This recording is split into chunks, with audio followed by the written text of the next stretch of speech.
స్మృత్య నరం చైవ నరోత్తమం దేవీం సరస్వతీం వ్యాసం తతో జయముదీరయేత్. సచ్చిదానందరూపాయ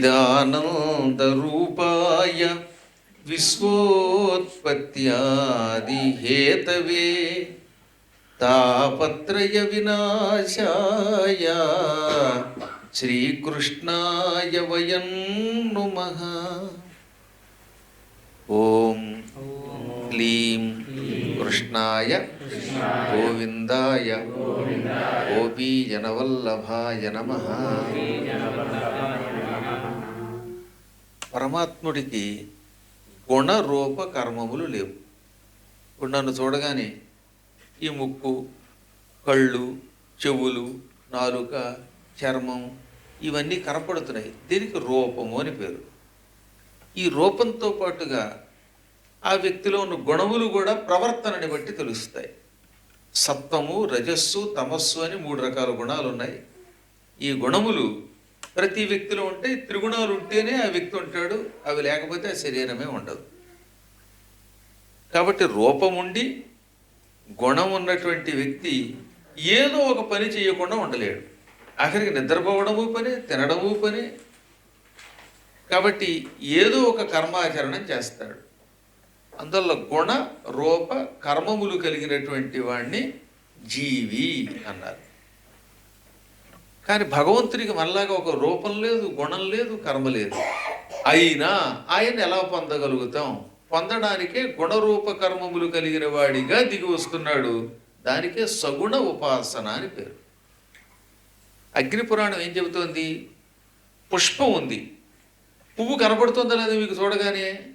ఈ పువ్వుని సగుణము అన్నారు.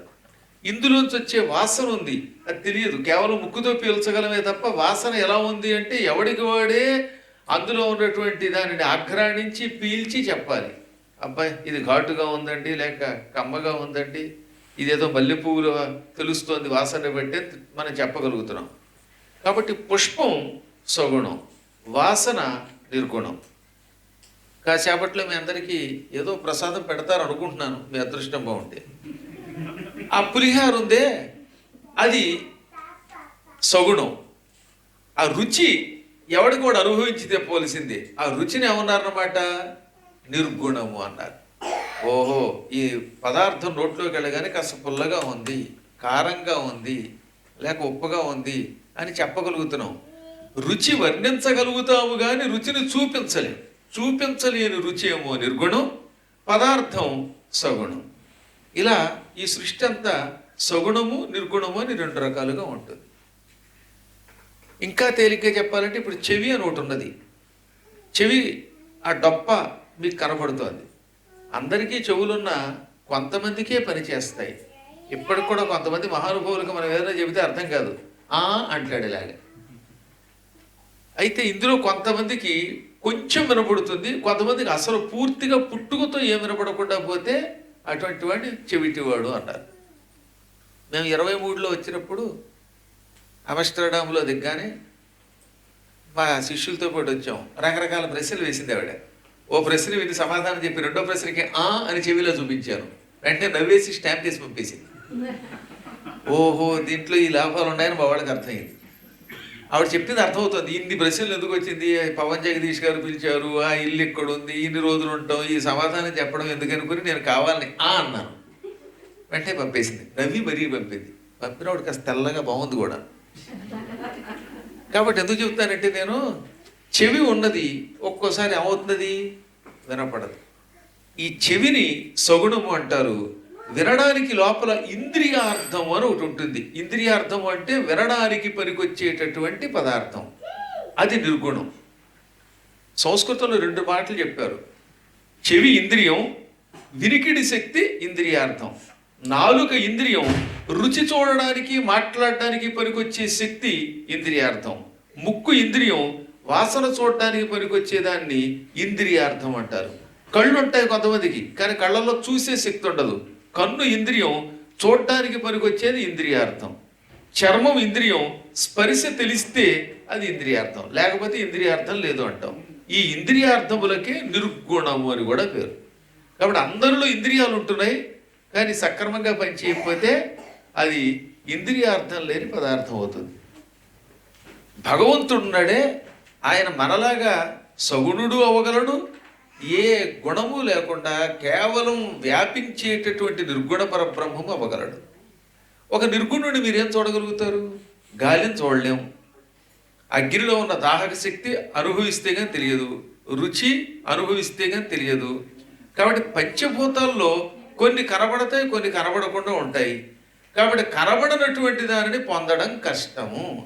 అందుకని భగవంతుడు ఏం చేశారన్నమాట, ఆలయ నిర్మాణం చేశారు.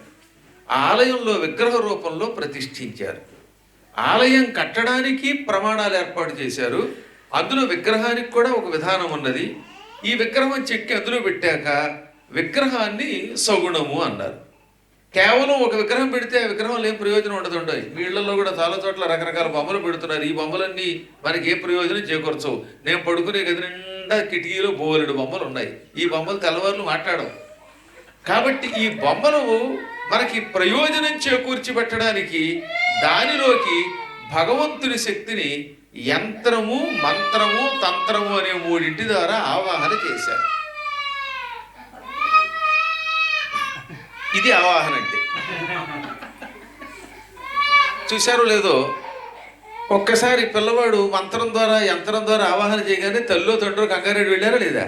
అలాగే విగ్రహంలో కూడా ఈ మంత్ర యంత్ర తంత్రాలను ఆవాహన చేస్తే దేవుడు పరిగెత్తుకొస్తాడు. ఆ భగవంతుడిని ఇక్కడికి దింపడానికి ఏర్పాటు చేసినదే ఆలయ వ్యవస్థ. అత్యంత ప్రాచీన కాలంలో, కృతయుగంలో, సృష్టి ఆరంభంలో మనం అందరం భగవల్లోకాలకు వెళ్ళగలిగేవాళ్ళం. భగవంతుడు ఒక రూపంతో దర్శనమిచ్చేవాడు, ఆయన దగ్గరికి తీసుకెళ్లేవాడు, మళ్ళీ మన దగ్గరికి ఆయన వచ్చేవాడు. ఇచ్చి పుచ్చుకునే బంధం ఉండేది. కృతయుగంలో చాలామంది మహారాజులు, వైవస్వత మనువు లాంటి వాళ్ళు అన్ని లోకాలకి వెళ్ళి తిరిగి వచ్చారు. క్రమంగా శక్తి తగ్గింది. మళ్ళీ త్రేతాయుగంలో కొద్దిమంది వెళ్ళారు, కొంతమంది వెళ్ళలేకపోయారు. వెళ్ళలేని వాళ్ళ శక్తి ఎక్కువ పెరిగింది. ద్వాపర యుగంలో 130 మంది మాత్రమే ఊర్ధ్వలోకాలకు వెళ్ళి తిరిగి వచ్చారు. కలియుగంలో పైకి వెళ్ళి తిరిగి వచ్చేవాడు చాలా అరుదు. ఉన్నారు, అసలు లేరు అంటలేదు, వాడు కనపడరు. కనపడి నేను మిమ్మల్ని అక్కడికి తీసుకెడతానని చెప్పడు, చెప్పాడంటే మోసగాడు. కలియుగంలో పొరపాట్లు కూడా ఏమంటాయి, మిమ్మల్ని వైకుంఠానికి పట్టుకుపోతాను. ఇక కొన్ని మతాల వాళ్ళు ఉన్నారు, ఆదివారం వస్తే నూనె రాసి పరలోకానికి టిక్కెట్ అంటున్నారు. ఈ మధ్యన కొత్త పద్ధతి అండోయి. ఆ మధ్యలో సంభాషణ పెట్టారు నాకు.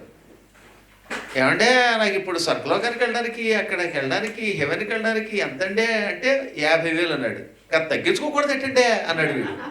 అక్కడ ఎంతమంది తడపాలి? పాస్టర్లను తడపాలి, వాళ్ళని తడపాలి, వీళ్ళందరినీ తడిపి నీకు సీటు ఇవ్వద్దా, అక్కడ నీ కోసం ఇల్లు కేటాయించద్దా, నెంబర్ 10 ఇల్లు ఆల్రెడీ ధూళిపాడు వాళ్ళు లాగేశారు కనుక నెంబర్ 8 నెంబర్ 11 ఇవ్వద్దా, దానికి ఎంత ఖర్చు అవుతుంది? 50,000 ఇమ్మన్నాడు. 50,000 ఇస్తే పట్టుకుపోతాట. ఇలాంటి వాళ్ళంతా కూడా దొంగలు. ఎవరికి వాళ్ళే ఉద్ధరేది ఆత్మనాత్మానం, తమను తానే ఉద్ధరించుకోవాలి. కానీ డైరెక్ట్గా మిమ్మల్ని అక్కడికి పంపలేడు. పంపడానికి కావలసిన మార్గం చూపిస్తారు. ఆ మార్గం కలియుగంలో ఆలయ వ్యవస్థ అన్నారు. ఇది మనకు అగ్నిపురాణం చెబుతున్న మాట. ఆలయం నిర్మాణం చేసి అందులో ఒక విగ్రహాన్ని పెట్టి, ఈ విగ్రహం విష్ణుదేవుని విగ్రహం అయితే 40 రోజుల పాటు ఆయనకి కావలసిన మంత్రాన్ని అనుష్ఠానం చేసి ఆ విగ్రహంలో యంత్రంలోకి ధారపోస్తారు. శ్రీ మహావిష్ణువు యొక్క ఆలయం కట్టాలనుకున్నారనుకుందాం మీరు. ఆయనకి ఆలయం కట్టాలంటే ఖచ్చితంగా నియమం ఏమిటి? చతుర్భుజములున్న ఆలయం కట్టాలి. కోరికలు తీరుస్తాడు ఆయన. విశ్వరూప సందర్శనం ఉన్న ఆలయాల్లో మోక్షం తొందరగా ఇస్తాడు. చతుర్భుజుడైనటువంటి విష్ణువు అయితే కోరికలు తీరుస్తాడు. కోరికలు లేకుండా ఎంతమంది ఉంటారు? ఇంత దూరం వచ్చారంటేనే కోరికలు ఉన్నాయి. కాబట్టి నెదర్లాండ్స్ వెళ్ళాం, అక్కడ ఒక ఇల్లు, ఏదో దేవుడి దేవుళ్ళు ఒక ఇల్లు, 2 ఇల్లు, 3 ఇళ్ళు కట్టుకోవాలి. కనీసం ఒకటి వచ్చినా చాలు. కాస్త సిటిజన్షిప్ కావాలి, పిల్లలు చదువుకోవాలి, మినిమం కోరికలు అందరికీ ఉంటాయి. ఇలాంటి కోరికలు తీర్చడానికి పరమాత్ముడిని విష్ణువునైతే చతుర్భుజుడిగా ప్రతిష్ఠించుము అన్నాడు. ఇది ప్రామాణికంగా అగ్నిపురాణములో వేదవ్యాసుల వారు మనకు అందించిన మాట. పైగా వ్యాసుడు అందించిన, చెప్పింది సాక్షాత్తు బ్రహ్మ.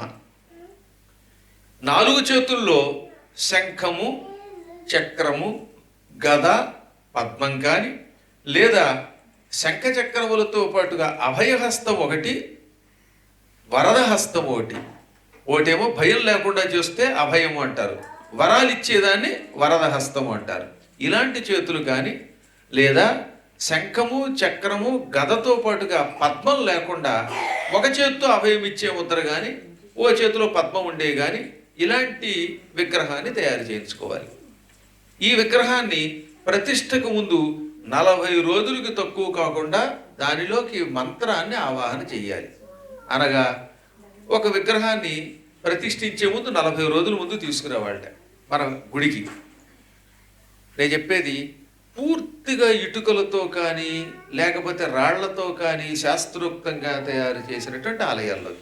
ఈ ఆలయాల్లోకి విగ్రహం తీసుకొచ్చి ఒక పక్కన పడుకోబెట్టాక ప్రతిదినము నారాయణుని అష్టాక్షరీ మంత్రము, అదే కృష్ణాలయం అయితే కృష్ణుడి యొక్క మంత్రము అనుష్ఠానం చెయ్యాలి. ఎవరు? కొంతమంది దానికోసం నియోగింపబడినటువంటి వాళ్ళు, బ్రహ్మలు. ఈ బ్రహ్మలు మంత్రం జపం చేశాక ప్రతిదినము ఆ విగ్రహం మీద కాసి నీళ్లు విడిచిపెట్టాలి. అప్పుడు ఆ విగ్రహంలోకి మంత్రబలం వల్ల పరమాత్ముని శక్తి క్రమక్రమంగా వస్తుంది. భగవంతుడిలో 16 కళలు ఉంటాయి. ఈ 16 కళలతో ఆయన దిగిరాడు. అందులో 16 కళలని ఆవాహన చేసిన 1 లేక 2 కళలు చేరుతాయి. అప్పుడు ఆ విగ్రహాన్ని చుట్టూతో ప్రదక్షిణ చేస్తే మనకు కోరికలు తీరుతాయి. అప్పుడు ఆ విగ్రహానికి నైవేద్యం పెడితే ఆ నైవేద్యం ఆయన స్వీకరిస్తాడు. అందులో ఉన్న కొంత పదార్థాన్ని తాను తిని మిగతా దాన్ని మనకు నైవేద్యంగా ఇస్తాడు. ఇంక దీంతో పాటు విగ్రహ ప్రతిష్ఠ చేయడానికి అడుగున ఒక యంత్రం పెడతారు. ఈ యంత్రం కూడా పూర్తిగా బంగారంతో కానీ లేక వెండితో కానీ పంచలోహాలతో కానీ ఏమీ లేకపోతే రాగి రేకు కానీ తయారు చేయించాలి. విష్ణువు యొక్క యంత్రానికి లోపల బీజాలు ఉంటాయి. ఆ యంత్రం ఎవరు పడితే వాళ్ళు వేయలేరు. వేయడానికి కొన్ని నియమాలు ఉంటాయి. ఇప్పటికి కూడా భారతదేశంలో యంత్ర ప్రతిష్ఠ చేసే మహానుభావుల దగ్గర యంత్రం తీసుకోవాలి. ఎందుకంటే అక్షరాల్లో తేడా వస్తే ప్రయోజనం ఉండదు. సరిగా ఒక్కోసారి ప్రమాదం కూడా రావచ్చు. ప్రమాదం తక్కువ కానీ ప్రయోజనం ఎక్కువ ఉండదు కనుక యంత్రం చేయించుకొని ఈ యంత్రమునకు కూడా ఇలాంటి అర్చకోత్తములు పురోహితుల బృందము ద్వారా జపం చేయించి ఈ జప ఫలితం అందులో ధారపోస్తారు. అనగా ఓ 1000 సార్లు నారాయణ మంత్రం చేశారు అనుకుందాం. ఓం నమో నారాయణాయ. నీళ్లు చేతిలోకి తీసుకుని 1000 సార్లు అయిపోయాక ఈ నీళ్ళు ఆ యంత్రం మధ్యలో పోస్తారు. మధ్యలో ఇంత బిందువు ఉంటుంది, సన్నగా ఒక కన్నం లాంటిది. ఆ బిందువులో పోస్తే అప్పుడు ఈ అష్టాక్షరీ మంత్రం వల్ల కృష్ణ మంత్రం వల్ల ఈ యంత్రము దేవతా శక్తిని సేకరిస్తుంది. ఇక్కడ ఎక్కడో క్వశ్చన్ కొడితే వాట్సాప్ వెళ్ళిపోవట్లే ఇండియాకు అమెరికాకు, అలాగే యంత్రంలోకి మంత్రశక్తి కూడా వెళ్ళి దాన్ని అత్యంత శక్తివంతం చేస్తుంది. ఈ యంత్రాన్ని ముందు ప్రతిష్ఠించడమే ప్రాణప్రతిష్ఠ అనంతరం ప్రతిష్ఠ అంటే. నిజానికి ఆలయంలో దేవుడి ప్రతిష్ఠ అంటే ఏంటనుకున్నారు? విగ్రహం పెట్టడం కాదు. విగ్రహం తర్వాత ఎప్పుడు పెట్టినా పెట్టచ్చు. రాత్రి 9:34 ముహూర్తం పెడితే, లేదా బ్రాహ్మీ ముహూర్తంలో 5:34 పెడితే, లేదా ఉదయం 11:30 పెడితే ఆ 11:30కి యంత్రమును అక్కడ పెట్టాలి. యంత్ర ప్రతిష్ఠ అయితే దేవతా ప్రతిష్ఠ అయినట్టే. ఆపై దాని మీద దేవుడి విగ్రహాన్ని పెట్టాలి. ఇది 40 రోజులు అయితే అత్యంత శ్రేష్టము. కానీ ఇప్పుడు కలియుగంలో 40 రోజుల పాటు ఆ విగ్రహాన్ని అక్కడ పెట్టే ఓపిక లేక యాత్ర పడుతున్నారు. దానికి ఏం చేశారన్నమాట, త్రిదివసము 3 రోజులు పెట్టండి అన్నారు. కనీసం 3 రోజులు. ఒకవేళ 3 రోజులు కొత్తకపోతే మీలాంటి వాళ్ళు అమస్టర్డామ్లో గుడి కట్టాలంటే ఏక 40 రోజుల ముందు విగ్రహాన్ని పెట్టి అది ఎక్కడ పెట్టాలి, దానికి ప్రాణప్రతిష్ఠ ఎలా చేయాలి? అటువంటి వాళ్ళకి ఏక దివసం పెట్టారు. 1 రోజు చాలు అన్నారు. 1 రోజు అంతా అహోరాత్రములు మంత్ర జపం చేసి ధారపోసినా చాలు. అది లేకపోతే దినమర్థం తదర్థం వా ముహూర్తం క్షణమేవవా. నాయనలారా, 1 రోజంతా జపం చేయలేకపోతే, ఆ యంత్రంలోకి ఆవాహన పరమాత్ముడి చేయలేకపోతే పగలన్నా చెయ్యండి. దినము అంటే పగలు, రాత్రి అంటే చీకటి పడిన కాలం. అహోరాత్రాలు చేయలేకపోతే 1 దినము చెయ్యండి. దినము అంటే పగలని చెప్పారనమాట. ఏమంటే అది కూడా మాకు ఓపిక లేదండి, ఇప్పుడు మాకు దొరకట్లేదండి, మేము ఉన్నదే ఐందోవన్ను, ఇక్కడ ఒక పగలంతా జపం చేసి పెట్టేవాళ్ళు ఒకవేళ దొరకపోతే ఏం చేయాలి? దినంలో అర్థం సగం. పగలు 12 గంటలు ఉందనుకుందాం కాసేపు, మీకు 6 గంటలైనా జపం చేసి ధారపోయండి. 6 గంటలు చేయలేకపోతే తదర్థంవా 6లో సగం 3 గంటలైనా ధారపోయండి. అబ్బే అంటే ముహూర్తం 24 నిమిషములైనా జపం చెయ్యండి అన్నాడు. 24 నిమిషములు జపం చేసిన కొన్ని కారణాంతరాల వల్ల కలియుగంలో అందులోకి శక్తి వస్తుంది. కాకపోతే చేసేవాడు ఏకాగ్ర చిత్తుడే చెయ్యాలి.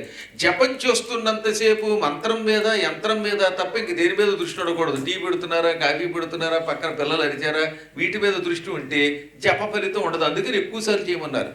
ఇప్పుడు కలియుగంలో 1000 సార్లు గాయత్రి చేయండి, 1,00,000 సార్లు చేయండి అని ఎందుకన్నారు అనుకుంటారు?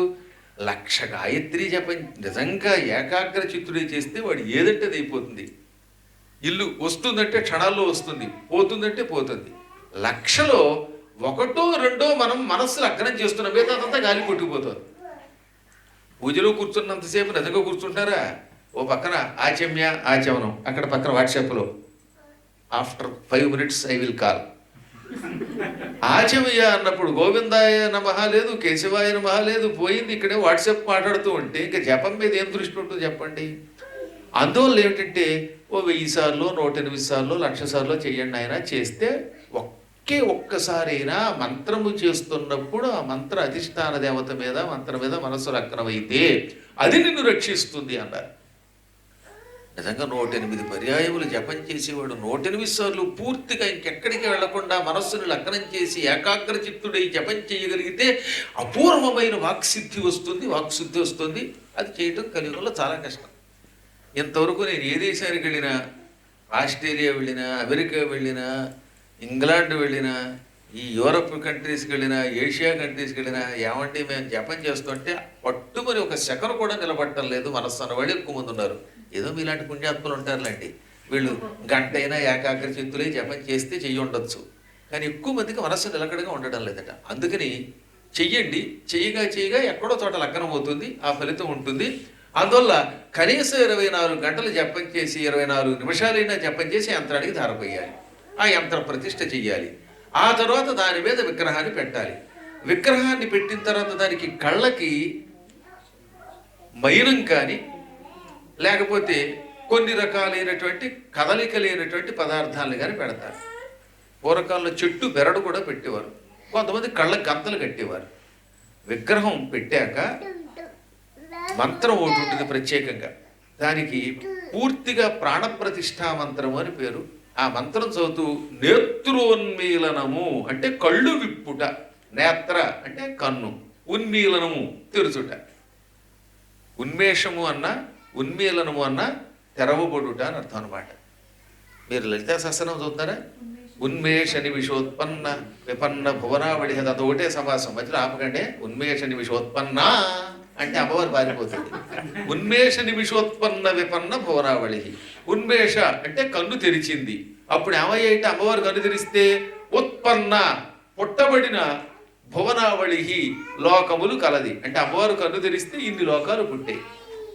ఇప్పుడు నిమిష కన్ను మూసింది, అప్పుడేమైంది? లోకాలన్నీ నాశనం అయిపోయాయి. అందుకని విపన్న భువనావళి, అమ్మ కన్ను మూయగానే లోకాలన్నీ ధ్వంసం అయిపోయాయి అన్నారు. ఇప్పుడు అర్థం చెప్పుకునేటప్పుడు ఉన్మేష నిమిష ఉత్పన్న విపన్న భువనావళి.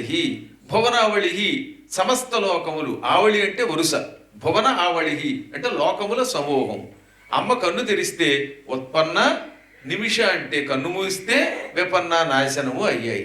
ఈ విధంగా దానికి అర్థం ఏంటనమాట? అమ్మవారు కన్ను తెరిచింది, లోకములన్నీ పుట్టాయి. అమ్మ కన్ను మూసింది, లోకాలు నాశనం అయ్యాయి.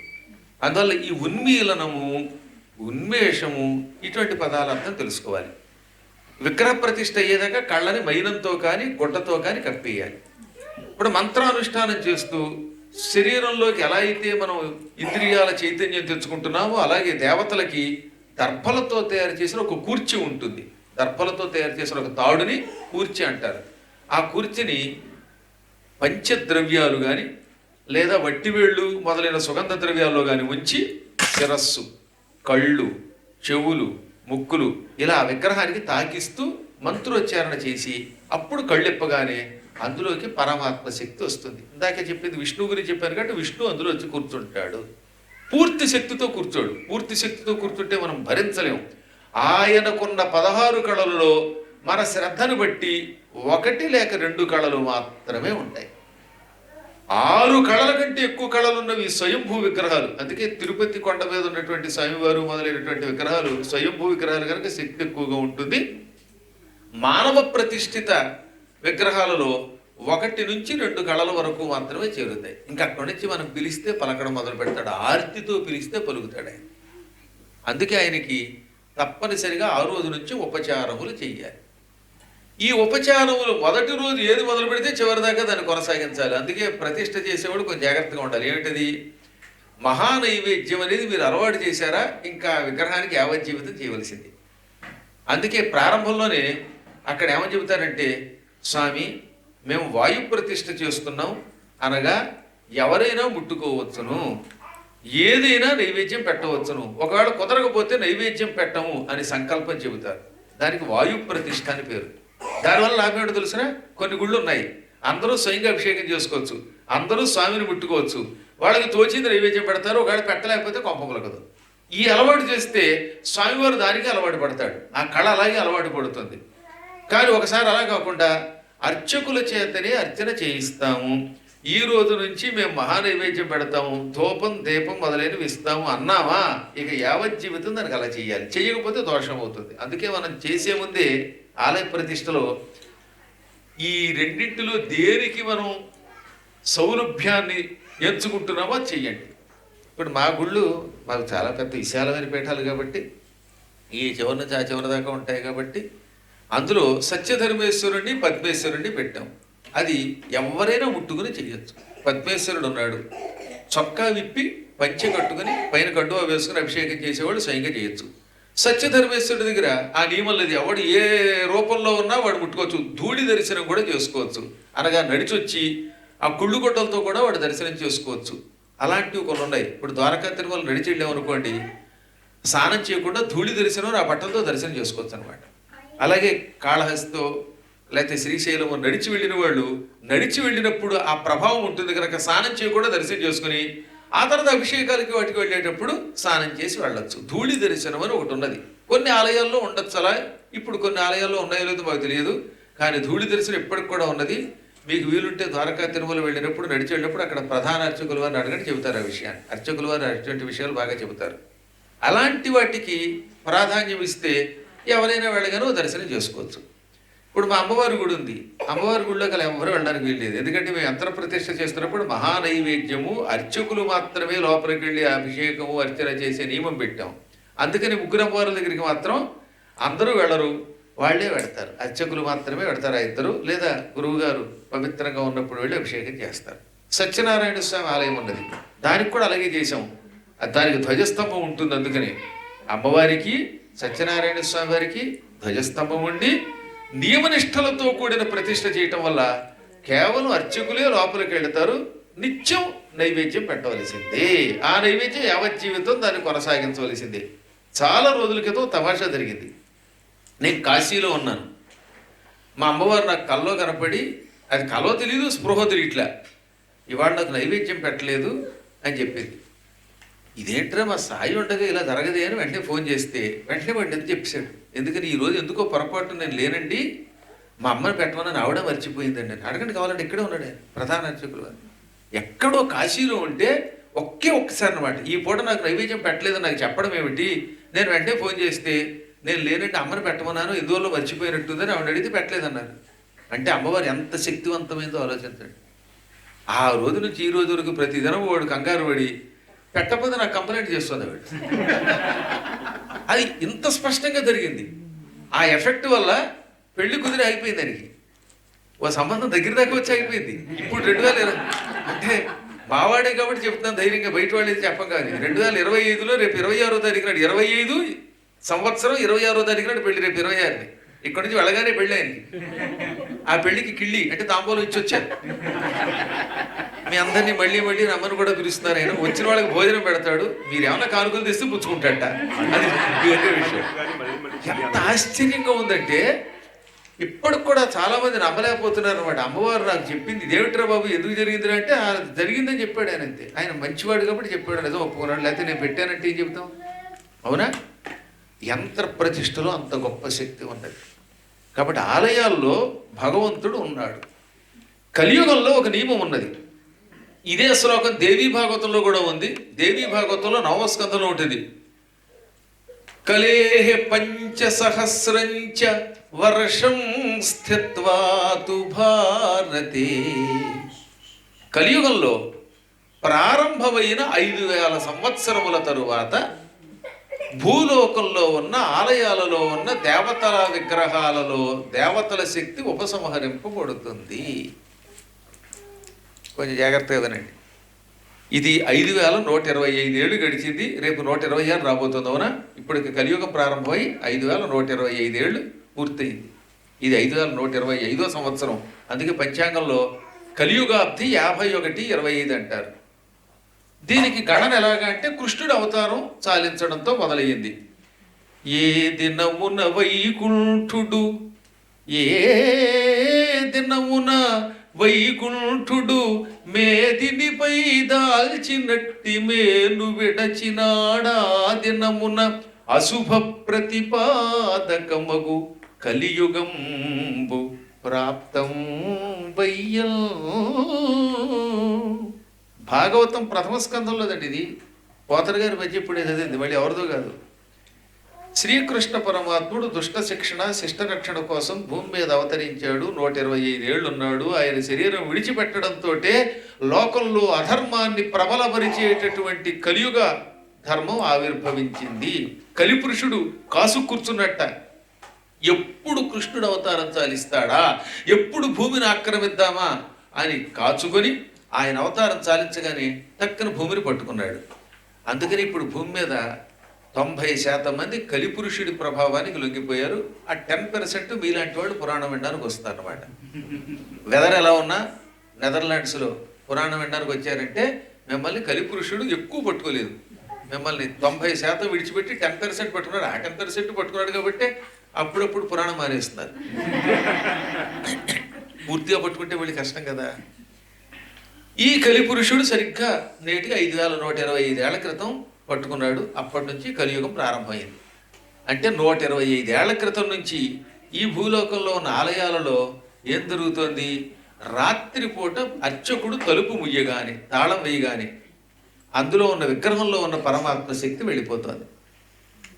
ఉదాహరణకు ఒక దేవాలయం, విష్ణు ఆలయం ఉంది. ఆ ఆలయంలో ఉన్న విష్ణు విగ్రహంలో ఉన్న శక్తి రాత్రి తలుపు వేయగానే వైకుంఠానికి వెళ్ళిపోతుంది. అమ్మవారి శక్తి అయితే అమ్మవారి ఆలయంలోంచి మణిద్వీపానికి వెడుతోంది. శివాలయంలో శివశక్తి కైలాసానికి వెళ్ళిపోతుంది. గణపతి కైలాసానికి వెళ్ళిపోతాడు. ఇలా ఆ ఆలయాల్లో ఉన్న శక్తులు రాత్రిపూట ఉండవు. అందుకే రాత్రిపూట గుడి తలుపులు మూసాక ప్రదక్షిణ చేస్తే ప్రదక్షిణ వ్యర్థం. రాత్రిపూట అక్కడికి వెళ్ళి దర్శనం చేసుకోవడంలో ఉపయోగం లేదు ఒకసారి తలుపేశాక. ఇప్పుడు మళ్ళీ రేపు ఉదయం పూట అందులోకి ఎలా వస్తున్నాడు దేవుడు? మళ్ళీ అర్చక స్వామి వారు తలుపు తీసి దీపం వెలిగించి ప్రార్థన మొదలుపెట్టి ఆవాహన చేయగానే టక్కున వచ్చి కూర్చుంటాడు. అందుకే అర్చకుల యొక్క వ్యవస్థ సక్రమంగా ఉండాలి. వాళ్ళు సక్రమంగా పూజ చేస్తే రాత్రికి విగ్రహము నుండి ఉపసంహరింపబడిన దేవతాశక్తి మళ్ళీ ప్రొద్దున తలుపు తీసి దీపం వెలిగించగానే వచ్చి కూర్చుంటుంది. మళ్ళీ సాయంత్రం దాకా పూజలు అందుకుంటాడు. తలుపు వేసాక మూసేస్తారు. అందుకే రాత్రిపూట విఐపి దర్శనం మళ్ళీ తలుపు తీస్తే ఉపయోగం లేదమ్మా. అంచేది వీడు ఎవడో వచ్చాడు, మినిస్టర్ గారు వచ్చారు, ఇంకో బారిస్టర్ గారు వచ్చారు, వీళ్ళ కోసం తలుపు తీయండి ఒక్కసారి తలుపు మూసాక మళ్ళీ ఉదయం వరకు ఆ దేవతాశక్తి అందులో ఉండదు అని సుస్పష్టముగా దేవీ భాగవతం 9వ స్కంధంలో ఉంది. సాక్షాత్తు వరాహస్వామి వారు విష్ణుమూర్తి భూదేవికి చెప్పిన మాటది. కేవలం దేవాలయమే కాదట, నదులు కూడా అంతే. రాత్రి 9:50 నుండి మళ్ళీ తెల్లవారుజామున 3 గంటల వరకు మీరు గంగలో స్నానం చేస్తే అది మహాపాపం. గంగా నది రాత్రిపూట తన శక్తిని ఉపసంహరించుకుని స్త్రీ రూపంతో నదిలోంచి వెళ్ళిపోతుంది. అక్కడ నీళ్లు మిగులుతాయి కానీ గంగ ఉండదు. ఈ పగలంతా దుర్మార్గులు స్నానం చేసిన వాళ్ళు ఉంటారుగా, అంతా మీలాంటి పుణ్యాత్ములే స్నానం చేయరు. స్నానం చేసేవాళ్ళు ప్రతిదినము స్నానం చేస్తూ మహాపాప నివారణార్థం పవిత్ర గంగా స్నానమహంకరిష్యే అని అందులో ఉలగ్గానే ఈ పాపాలు గంగకు చుట్టుకుంటున్నాయి. యమునా నదిలో స్నానం చేస్తే యమునకు చుట్టుకుంటాయి. సరస్వతిలో స్నానం చేస్తే సరస్వతికి చుట్టుకుంటాయి. ఇలా నదులలో స్నానం చేస్తే పగలపూట మన పాపాలు ఉప్పుచ్చుకుంటున్నాయి. దానివల్ల నదులు సాయంత్రం అయ్యేసరికి నల్లగా మారిపోతాయి.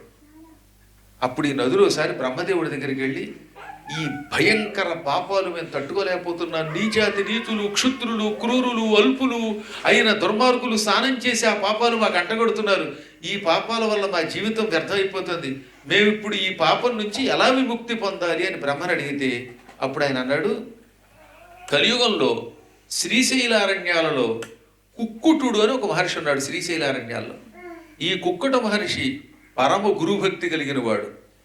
ఎంతటి పాపాత్ముడి పాపమైనా తొలగించే శక్తి గురుభక్తి కలిగిన వాడికి ఉంటుందట. గురువు కంటే గురుభక్తి కలిగిన వాడు గొప్పవాడు. కుక్కుటుడు నిరంతరం గురువు గారి పాదసేవ చేస్తాడు. మీరు రాత్రిపూట అక్కడికి వెళ్ళండి, ఆయన ఆశ్రమంలో గురువు గారి పాదాలు ఒత్తుతూ ఉంటే మీరు రాత్రి 10 గంటల నుంచి 3 గంటల మధ్యలో ఆయన ఆశ్రమాన్ని శుభ్రం చేయండి, ఆయన కాళ్ళు కడగండి, ఆ కాళ్ళు కడిగిన నీళ్లు శిరస్సులో చల్లుకోండి, మీ పాపాలు పోతాయి, నదుల పాపములను కూడా తొలగించే మహాత్ముడు ఆయన అని బ్రహ్మ చెప్పాడు. అప్పటి నుంచి ఏం చేస్తారట, ఈ గంగా, యమున, సరస్వతి వంటి నదులు రాత్రి 10 గంటల వేళ నదిలోంచి బయలుదేరి, అంటే నదిలో ఇక వాళ్ళ తమ శక్తిని ఉంచకుండా ఈ కుక్కుటుడు ఆశ్రమానికి వస్తారు. తెల్లవారుజామున 3 వరకు ఆయనకి సేవ చేసి 3 గంటల వేళ ఆయన కాళ్ళు కడిగి ఆ నీళ్లు శిరస్సును జల్లుకుంటారు. జల్లుకోగానే వాళ్ళ పాపాలు పోయి వాళ్ళు మళ్ళీ స్వచ్ఛంగా తెల్లగా నాలా అందంగా తయారైపోతారు. అప్పుడు వాళ్ళు మళ్ళీ 3 గంటలు దాటగానే నదిలో ప్రవేశిస్తారు. అందుకే గంగలో స్నానం చేయాలంటే 3 దాటాలి. రాత్రి 10 దాటాక రాత్రిపూట స్నానం చేయకూడదు. స్నానం చేస్తే ఏమవుతుందన్నమాట, ఈ పగలు దుర్మార్గులు స్నానం చేయటం వల్ల గంగకు వచ్చిన పాపాలు మీకు వస్తాయి. అసలు చేసే పుణ్యం ఎంత, అటువంటిది ఈ దిక్కుమాల పాపాలన్నీ మనం పుచ్చుకుంటే అసలు మనం తట్టుకోగలమా? అందుకనే రాత్రి స్నానం చేయకూడదు. మళ్ళీ ఇది ఎక్సెప్షన్ ఉంది. చాలా పెద్ద పరీక్ష పెడతాం అమ్మాయి బాడ. ఒక్క పుష్కరములలో మాత్రం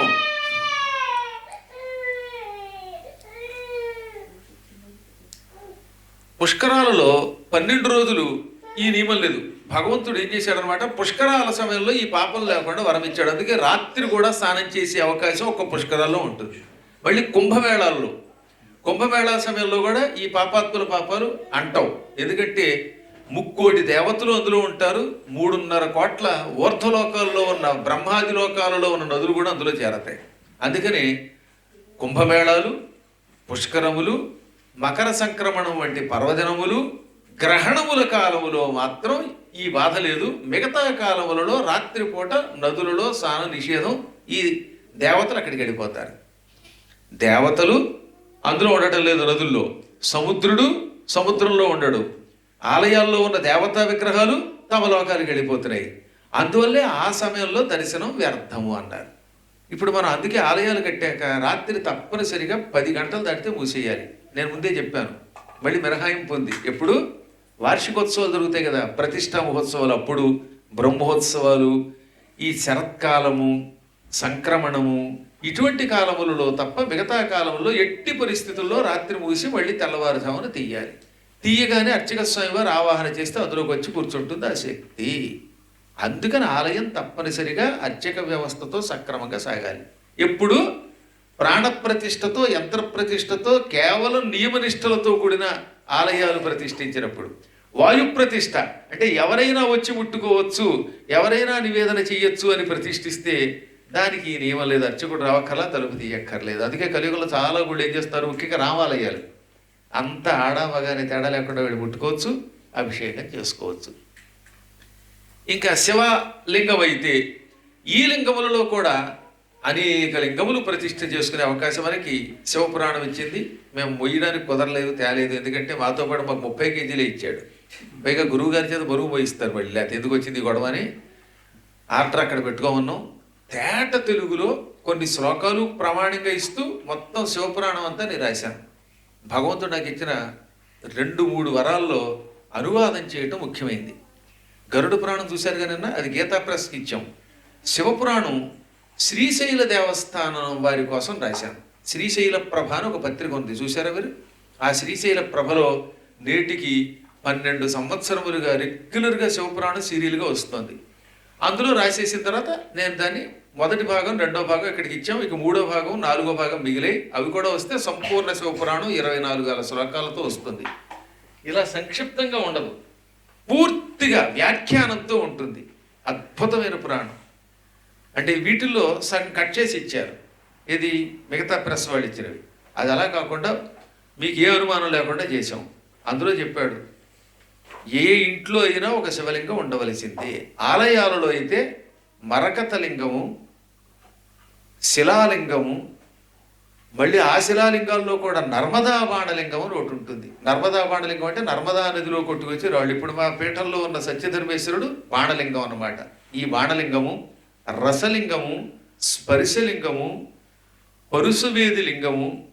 రసలింగం అంటే పాదరసాన్ని లింగంగా చూడతారు, అది కానీ స్ఫటికలింగము. ఇటువంటి లింగాల్లో ఏదో ఒకదాన్ని ప్రతిష్ఠించాలి. ఏ లింగానికి ఆ లింగానికి ప్రతిష్టా విధానం ఉన్నది. వాటిల్లో మీలా విదేశాల్లో ఉన్న వాళ్ళైతే లింగం తయారు చేయడంతో పాటుగా ఆ లింగానికి పంచముఖాలు పెట్టుకోగలిగితే అదృష్టవంతులు అవుతారు. శివలింగానికి చుట్టూత 4 వైపులా 4 ముఖాలు పెట్టి 5వ ముఖం పైన పెడతారు అన్నమాట. శివలింగం చూశారుగా, ఇదే కాసేపు శివలింగం అనుకోండి. ఇటొక తల, ఇటొక తల, ఇటో తల, ఇటో తల, ఈ పైన ఒక తల పెట్టి పంచముఖాలతో కూడిన శివలింగం కాశీ విశ్వేశ్వరుడికి ఇష్టం. పూర్వకాలంలో ఈ పంచముఖ లింగాలు ఉండేవి. ఇప్పటికి కూడా చాలా చోట్ల ఉత్తర భారత్లో అలాంటి లింగాలు ఉంటాయి. ఈ జంబుకేశ్వరం వంటి ప్రాంతాల్లో అలాంటి లింగాలు కనపడతాయి. శివుడికి 5 ముఖాలు ఉన్నాయి, అందుకే ఆయన పంచముఖుడు అన్నారు. సద్యోజాతము, వామదేవము, అఘోరము, తత్పురుషము, ఈశానము అని శివుడు 5 ముఖములతో ఉంటాడు. అందులో పడమర వైపు ఉన్నటువంటి ముఖాన్ని, అంటే ఇది పడమర అనుకుందాం కాసేపు, ఇది తూర్పు అనుకుందాం, ఇది దక్షిణం, ఇది ఉత్తరం అనుకుందాం. ఇందులో ఈ పడమర వైపు ఉన్న శివుడి యొక్క ముఖాన్ని సద్యోజాతము అంటారు. ఉత్తరం వైపున్న ముఖాన్ని వామదేవము అంటారు. దక్షిణం వైపున్న ముఖాన్ని అఘోరము అంటారు. తూర్పు వైపున్న ముఖాన్ని తత్పురుషము అంటారు. ఆకాశం కేసున్న దాన్ని, పైకున్న దాన్ని, ఇలా పైకి ఉంటుంది అన్నమాట ముఖం, దాన్ని ఈశానము అంటారు.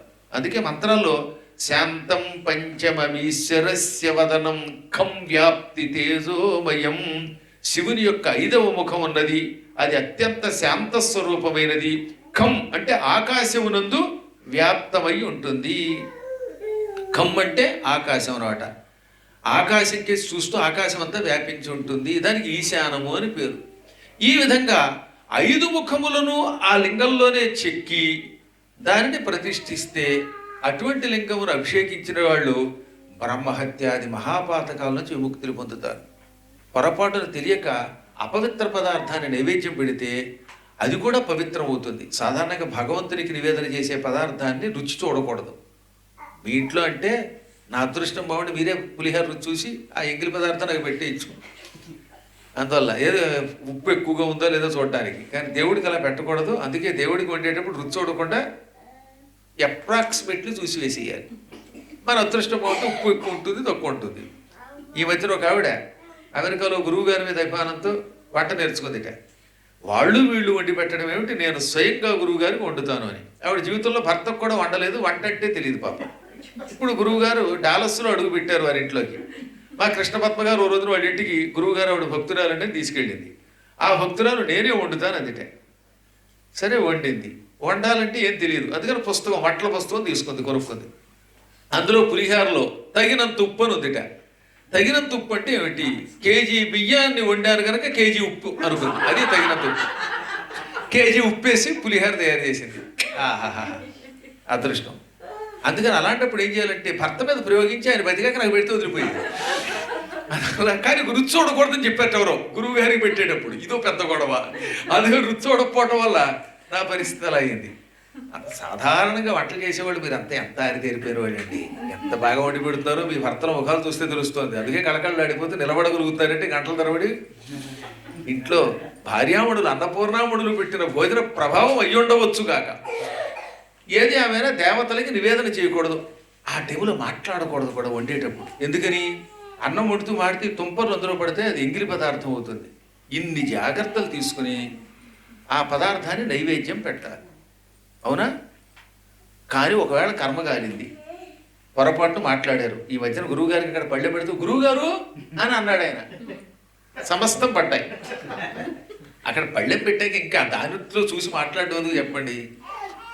అందులో ఇక్కడికి వచ్చాక అందరికీ జలుబే. హచ్చి అని తుమ్మారంటే ఇంక చెప్పక్కర్లేదు. హచ్చి అన్నాడు చచ్చేవాడు. ఇలాంటి ఆహారమును పొరపాటున గురువులకి దేవతలకి పెట్టకూడదు కదా, మర్చిపోయి పెట్టాం అనుకుందాం. కాసేపు ఏం చేస్తాం? ఒక్క బాణలింగం అయితే, ఈ పంచముఖాలతో కూడిన లింగం అయితే పొరపాటున అపవిత్ర పదార్థం నైవేద్యం చేస్తే దోషము రాదు. అందుకని లింగానికి పంచముఖాలు అందుకు పెడతారు. 2 లింగములు గుర్తుపెట్టుకోండి.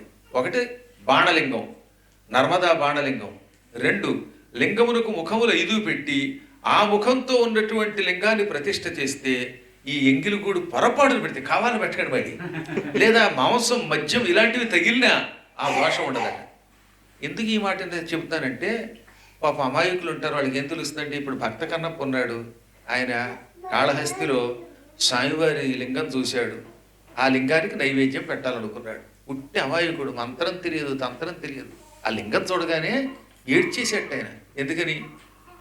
ఓ సామి ఇటువంటి కొండదరిలో ఒంటింబులుల్ సింగముల్ గాసిం పెట్టడు కుట్ర నట్టడవి ఈ కల్జు విక్రీనీడ ఏ యాసంగట్టితి వేటి గడ్డయులు నీవా కొన్నచో కూడు నీళ్ళే సొట్టంబులు తెచ్చి పెట్టెదరు నీకిందేటికే లింగమా.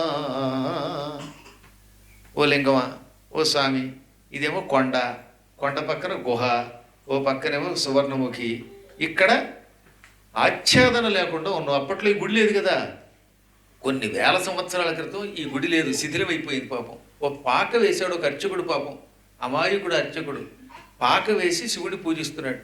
అటువంటి అర్చకుడిని విలనగా చూపించి కాళహస్తీశ్వర మహాత్మ్యంలో ఘోర అపచారం చేశారు. కాళహస్తీశ్వర మహాత్మ్యంలో అర్చకుడు ఎంత గొప్పగా నైవేద్యం పెట్టాడో చెప్పారండి. ఆ వీలుంటే ఈసారి దూర్చటి కాళహస్తీశ్వర మహాత్మ్యం చదవండి. సరే, ఆ పాతకాలంలో ఏదో ద్వేషంతో, అర్చకుల మీద ద్వేషంతో అలా అన్యాయం చేసి సినిమా తీశాడు కన్నడ రాజకుమారు. ఆ తర్వాత మళ్ళీ బాపు గారు వాళ్ళు ట్రీట్ చేసినప్పుడు కూడా ఆ కథని కొంత మార్పు చేసి కొద్ది పెసరు అదే కథను తీశారు. అక్కడ కూడా అర్చకుడిని విలన్ గారు చూపించారు, రావు గోపాలరావుని పెట్టి. కానీ దానికి పాప అర్చకుడు పరమ భక్తుడు పాప. సరే, అదో కర్మను పెట్టేద్దాం. ఈ కొండదరిలో ఎందుకు కట్టుకున్నావు ఇల్లు?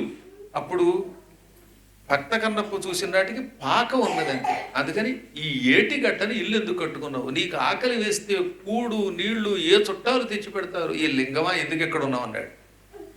ఇది దూర్జటి వారు రాసిన పద్యం. ఇప్పుడు నేను చదివిన పద్యం. ఇందాక పద్యం చదివానా? ఆ పద్యం నిజంగా మళ్ళీ చదివితే ఒక బోయవాడి భాష ఎలా ఉంటుందో అలాగే ఉంటుంది అది. ఇప్పుడు ఇందాక పద్య రూపంలో చదివాను, దాన్ని ఇప్పుడు నేను గద్య రూపంలో చదువుతాను వినండి. ఓ సామి ఇటువంటి కొండదనిలో ఒంటిం బులుల్ సింగముల్ గాసింబెట్టెడు కుట్రనట్టడవి ఈ కల్జు విక్రీనియడ ఏ యాసంగట్టిది వేటిగడ్డనిలు నీవు ఆ కొన్నచో కూడు నీళ్ళు ఏ సుట్టంబులు తెచ్చిపెట్టెదరు నీకు ఇందేటికే లింగమా. ఇది నువ్వు రాసేది. పద్యము అదే, గద్యము అదే. ఈ గద్యాన్ని మళ్ళీ పద్యంగా చూడండి ఎంత బాగుంటుందో.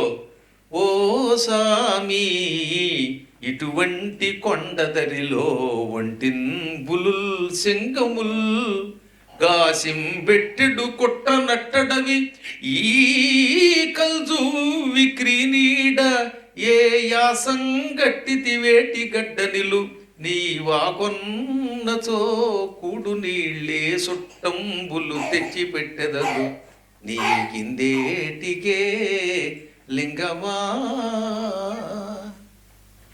అని అడిగాడు. ఆ తర్వాత స్వామివారు మాట్లాడలేదు. ఆయనకు ఆకలిస్తోంది. ఈ అన్నాళ్ల నుండియో పస్తున్నాడు ఈ శివుడు అనుకుని ముందు నీళ్లు తెచ్చాడు, స్నానం చేయించి భోజనం పెడదామని. ఆ నీళ్లు తేవడానికి ఆయన దగ్గర పాత్ర లేదు. అందుకని నోటితోటి వెళ్ళి ఆ ఏట్లో నీళ్లు పుక్కిరించి తెచ్చి హుష్యను ఉమ్మాడు. శివలింగం మీద ఉమ్మాడు, ఆ నీళ్లతో స్నానం అన్నాడు. ఆ తర్వాత ఓ పంది కనపడింది, అడవి పంది. బాణంతో లాక్ కొట్టేశాడు, శుభ్రంగా కాల్చాడు, ఎర్రగా బాగా కాల్చాడు. కాల్చినటువంటి ఆ పంది మాంసం ముక్కలన్నీ దొప్పల్లో వేసి పట్టుకొచ్చి తిను అన్నాడు. తినకపోతే చస్తానన్నాడు. పైగా తినకపోతే చస్తానంటే తినక చస్తారా? పరమాత్ముడు రొంగిపోయి మాంసం తిన్నాడు. ఆ మాంసం ఆకులు, ఆ ఎముకలు అవన్నీ ఆ శివలింగం మీదే వదిలేసి ఆయన వెళ్ళిపోయాడు. మళ్ళీ రేపు వచ్చి భోజనం పెడతానని. ఇంతలో పొద్దుటే పాపం అర్చకుడు వచ్చాడండి. చూడగానే ఆయనకి బాధ కలిగింది. స్వామి, ఏమిటి కర్మ? పరమ పవిత్రమైన నీ లింగం ఎండకిండి వానకి తొడుస్తోందని తాటాకు పాకేశాను, అంతకంటే నాకు శక్తి లేదు.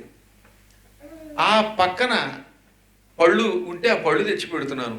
ఎవడో దుర్మార్గుడు వచ్చాడు. ఈ ఎంగిలి ఏమిటి, ఈ మాంసం ముక్కలు ఏమిటి, బహుశా వాడు ఎవడో నిన్ను అపవిత్రం చేశాడని బాధపడి ఏడ్చి కుండతో నీళ్లు తెచ్చి శుభ్రంగా కష్టపడి కడిగి ఆ మాంసం అంటుకోవడానికి ఆయనకి బాధ. ఉట్టి చేదస్తుడు, పళ్ళు తప్పేమీ తినడు, అది కూడా లేటెస్ట్ పళ్ళు. నా కోసం పాపం తెచ్చి అరవింద్ మర్చిపోయాడు ద్రాక్ష పళ్ళు, కారులోనే ఉన్నట్టున్నాయి. అలాంటి పళ్ళు ఎవరో తీసుకొస్తే ఆ పళ్ళు నైవేద్యం పెడుతూ ఉంటాడు ఆయన. నా పళ్ళు ఉన్నాయంటే తినేశారా వాళ్ళు? అంటే శివుడికి నైవేద్యం పెట్టి మధ్య చాలా మంది వాళ్ళే తినేస్తున్నారు కదా, గురువు గారికి నైవేద్యం పెట్టి తినేసాడు వాళ్ళు. అలాగా ఆ పళ్ళు అవి పెట్టి మళ్ళీ ఆయన శుభ్రం చేసి వెళ్ళాడు. ఈ భక్త కన్నప్పు వచ్చి ఇవి తీసి మళ్ళీ మాంసం ముక్కలు పెట్టాడు. ఇలా 2-3 రోజులు జరిగాక అర్చకుడు ఏడ్చి, స్వామి, నీవు భక్త సులభుడివి, అడ్డమైన వాడు వచ్చి నిన్ను కంపు చేసిపోతున్నాడు, అయినా నువ్వు క్షమిస్తున్నావు, నేను తట్టుకోలేకపోతున్నాను. ఆ దుర్మార్గుడు ఎవడో చెప్పు, లేదా నీ లింగం మీద తల కొట్టుకు చచ్చిపోతానంటే అప్పుడు శివుడు టక్కలేచి, ఠవఠవ పడనేటికి మది శివగోచర చూడు నన్ను చెంచొకడు శృతి వ్యవహారేతర మతమున తవిలి మిగుల భక్తి కొలువ దయ పుట్టుటయును. ఎందుకంత బాధపడతావోయ్ భక్తాగ్రేసర? నీకంటే వేదములొచ్చు, మంత్రములొచ్చు, అందువల్ల భక్తితో నన్ను పూజించావు, మెచ్చుకున్నాను. ఈ మధ్య నాకు ఒక చెంచు భక్తుడు దొరికాడు. ఆ చెంచుకి వేదం తెలియదు, మంత్రం తెలియదు, నియమం తెలియదు, వాడికి భక్తే. వాడు నోట్లో నీళ్ళు పెట్టుకొచ్చి పుక్కిలి చుమ్మి స్నానం అంటాడు, పంది మాంసం పెడుతున్నాడు. తప్పదనగా అంతటి భక్తుడా స్వామి అంటే అంత భక్తుడే. ఈ పక్కనే గుడిసి ఉంది కదా, నా కోసం నువ్వు వేసావు, ఆ గుడిసెలో దాక్కుని అందులో కన్నం పెట్టుకు చూస్తూ ఉండు, నేను వాడిని పరీక్షిస్తాను అన్నాడు శివుడు. ఈ అర్చకుడు అందులో దాక్కున్నాడు. ఆ తాటాకుల్లోంచి ఓ చిన్న బొక్క చేసుకుని ఆ కన్నంలోంచి చూస్తున్నాడు. ఎంతలో మనవాడు వచ్చాడు. వచ్చి నోట్లో నీళ్లు వచ్చి పుక్కిలి చుమ్మి స్నానం చేయించాడు. ఆ తర్వాత తుడిచేశాడు. పంది మాంసం పట్టుకొచ్చాడు. పంది మాంసం తినమన్నాడు. రోజు తినే స్వామివారు ఈరోజు పరీక్షించాలి కదా, అందుకని తినడం లేదు. ఎంత బతివాలాడు. కాలవో మాడంగాలెనో, స్వామి వాడు ఎందుకు తినడం లేదు మాంసం? కాలలేదా మాంసం, లేక మాడిపోయాయా? కొంతమంది దోశలు వేస్తే అటు కాలాకాలం లేదా మాడిపోతాయి. అలా కాకుండా చక్కగా కాల్చేనే, ఏమైంది? ఎందుకు మీ దోశలు బాగున్నాయమ్మా, వాడి మీరేం కాదు. ఆవిడ అలా చూస్తున్నారు పాప అమ్మాయిగా. ఒకవేళ నా గురించి చెప్పారు, ఆవిడ బ్రహ్మాండంగా వేశారు. ఆవిడ దోశల్ని ఎవడన్నా వంక పెడితే ఆ తురకాడు కడుబావు, అందువల్ల బాగా మాడిపోయాయా, ఇంకేమైనా అయ్యాయా అంటే ఆయన మాట్లాడడం. ఎంత బతిమాలాడు. ఇంతలో కుడి కన్నులోంచి రసికారింది, పుసుకులు వచ్చాయి. అప్పుడు అర్థమైంది దీనికి, ఓహో స్వామివారికి కంటికి బాధ కలిగింది, కళ్ళకలక వచ్చింది. కళ్ళకలకు వస్తే ఎవరైనా అన్నం తినలేరు కదా. ఇప్పుడు ఒక ఆయనకి రాత్రి కడుపు బాగాలేదుట, పరిగెత్తాడు. ఇంకా వాడు పొద్దున్నే దోశలు ఏం తింటాడు, ఇడ్లీ ఏం తింటాడు చెప్పండి. అదనమాట. ఆ కడుపు బాగాలేనప్పుడు, కళ్ళు బాగాలేనప్పుడు, చెవులు బాగాలేనప్పుడు, ఆరోగ్యం బాగాలేనప్పుడు అన్నం తినలేరు అనుకున్నాడే. నేను అమాయకుడిని, మంత్రం తంత్రం తెలియదు, అందువల్ల నేను పెట్టిన దానివల్ల లోపం వచ్చింది అనుకున్నాడు ఆయన. పాప నిజంగా ఆయనకి మంత్రం తంత్రం తెలియదు, శివ అనుకోవడం కూడా సరిగ్గా తెలియదు. శివ అంటే శివ అనలేడు. ఆ మధ్యన వాడు కూడా శ్రీరామ అనమంటే చీరామ అని. పాప ఏం చేస్తాం, వాడికి భాష రాదు కనుక. నిజంగా ఒక అద్భుతమైన పాట పాతకాలంలో ఘంటసాల వారు పాడారు. ఆ శ్రీకాళహస్తీశ్వర మహాత్మ్యంలో హృదయం తరుక్కుపోతుంది అలాంటి పాటలు వింటే. వాళ్ళు గాయకులు అంటే పాటలు అంటే అనమాట.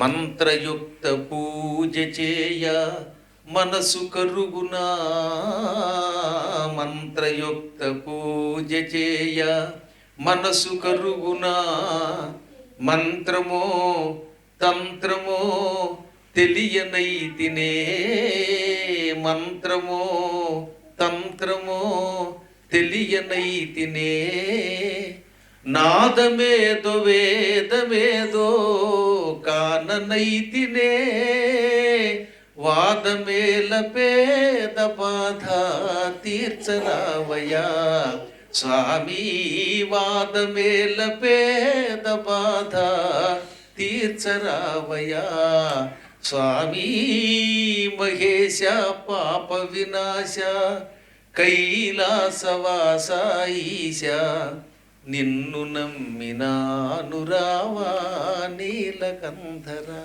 ఇలా అంటే రాకుండా ఉంటాడండి పరమాత్మ. మంత్రములతో కూడిన పూజ చేద్దామంటే నాకు మంత్రం తెలియదు, తంత్రం తెలియదు, ఏది వేదమో ఏది ఓంకార నాదమో తెలియదు. ఈ అమాయకుడి బాధ తొలగించవా అని పరమాత్ముడు అడిగాడు. ఈ కళ్ళల్లోంచి పుసుకులు వస్తున్నాయి, ఈ రసి వస్తోంది. ఈ బాధ తీరితే అన్నం తింటాడు ఆయన. కాబట్టి ఈ బాధ తొలగించాలి. దానికోసం వెంటనే తన గూడానికి వెళ్ళాడు. ఆ రోజుల్లో చిన్నప్పుడు కళ్ళకలకు వస్తే బాలింతరాలు చనుబాలు పోసేవారు. పాలు తెచ్చేట చనుబాలు, నెయ్యి ఆవునేతి ఒత్తులు వేశాడు, కొన్ని రకాల కలవ పువ్వులు మొదలైనటువంటి ఆకుల రసం పోశాడు, వెన్న మందులు కన్న మందులు అన్నీ గోరువెచ్చగా ఉప్పుని వేడి చేసి ఒక గుడ్డలో చుడతారు, దాన్ని ఉప్పు వేస్తారు, అందులో గుడ్డలో ఉప్పు వేసి వెచ్చ చేసి ఇలా కంటి మీద పెడితే బాధ తగ్గిపోయేది పూర్వం. అందుకని దాని కోక పొట్లం అని పేరు. అలాంటి పొట్లం పెట్టాడు. ఎన్ని పెట్టినా ఇంకా ఇంకా ఇంకా ఈసారి రసిక బదులుగా రక్తం కూడా వస్తూ ఉండేసరికి భయం వేసింది దీనికి. ఓహో, మందుల వల్ల ఈయన కంటి బాధ తగ్గడం లేదు, ఇంకేం చెయ్యాలి? కంటికి కన్నిచ్చేద్దాం అనుకున్నాడు ఆయన.